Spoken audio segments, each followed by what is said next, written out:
Praise the lord. ఆత్మీయ జీవితాన్ని బలపరచుట కొరకు ఒక చిన్న మాట మన బైబిల్లో చూసినట్లయితే హెబ్రీయులకు రాసిన పత్రిక 2వ అధ్యాయం 3వ వచనంలో ఒక మాట ఈ విధంగా వ్రాయబడి ఉంది. ఏమని అంటే, దేవుని ఇల్లంతటిలో మోషే నమ్మకముగా ఉండినట్లు.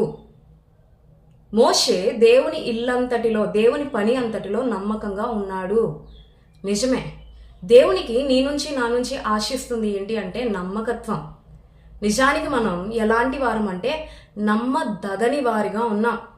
మనం బైబిల్లో చూసినట్లయితే 2 తిమోతియులకు రాసిన పత్రిక 2వ అధ్యాయం 13వ వచనం ప్రకారం మనం నమ్మదగని వారమైనను ఆయన నమ్మదగిన వాడుగా మన జీవితంలో ఉన్నాడు, ప్రభువైన యేసుక్రీస్తు.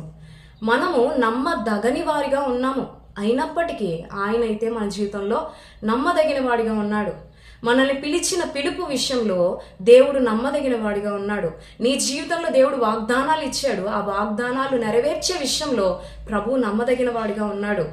ఆ ప్రభువు నీ నుంచి నా నుంచి ఆశిస్తుంది కూడా నమ్మకత్వం కలిగి మనం ఈ లోకంలో ఉండాలి అని. మోషే అయితే దేవుడు అప్పగించిన పని అంతటిలో నమ్మకస్తుడిగా ఉన్నాడు. ఈరోజు నీ జీవితంలో దేవుడు నీకు ఇచ్చిన పని అది ఏదైనప్పటికీ, ఒక హోమ్ మేకర్ పని, ఇంటి గృహ నిర్వాహకుని పని నీకు ఇచ్చాడా, ఆ పనిలో నువ్వు నమ్మకత్వంగా పని చేయడానికి ప్రయత్నించాలి. బిడ్డల్ని ఇస్తే తల్లిదండ్రులుగా నీవు బిడ్డల్ని పెంచే విషయంలో నమ్మకస్తుడిగా పని చేసే వ్యక్తిగా ఉండాలి. ఉద్యోగం దేవుడిచ్చాడనుగా ఉద్యోగం చేసే విషయంలో నమ్మకంగా ఉద్యోగం చేయాలి. అంటే లంచం పుచ్చుకోకూడదు.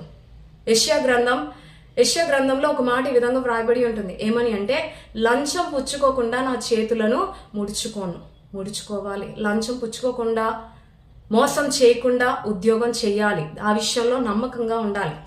ఇంకా చెప్పాలంటే, దేవుడు నీకు సేవ చేసే పని ఇచ్చాడు అనుకో, ఆ సేవ చేసే విషయంలో నమ్మకంగా దేవుని సేవ చేసే వ్యక్తిగా ఉండాలి. ఎందుకంటే దేవుడు నీ నుంచి నా నుంచి ఆశపడుతుంది నమ్మకత్వంగా మనం దేవుని పని చేస్తే, నమ్మకత్వంగా దేవుడు మనకు అప్పగించిన పని చేస్తే, దాన్ని బట్టి ప్రభు మన జీవితాన్ని బట్టి సంతోషిస్తాడు.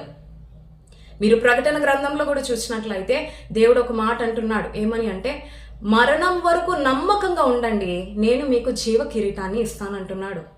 మరణం వరకు ఈ లోకంలో దేవుడు మనకు అప్పగించిన ఏ పని అయినప్పటికీ ఆ పనిలో మనం నమ్మకంగా ఉంటే ప్రభు మనకి జీవ కిరీటాన్ని, అంటే పరలోక రాజ్యంలో నిలిచి ఉండే గొప్ప అవకాశాన్ని దేవుడు అనుగ్రహిస్తాడు. కాబట్టి ప్రియ దేవుని బిడ్డ, ఇంతవరకు దేవునికి నమ్మకంగా లేవేమో, ఇప్పుడైనా దేవుడు నీకు అప్పగించిన పనిలో నమ్మకంగా ఉండు. తద్వారా దేవుడిచ్చే జీవ కిరీటాన్ని పొందుకో.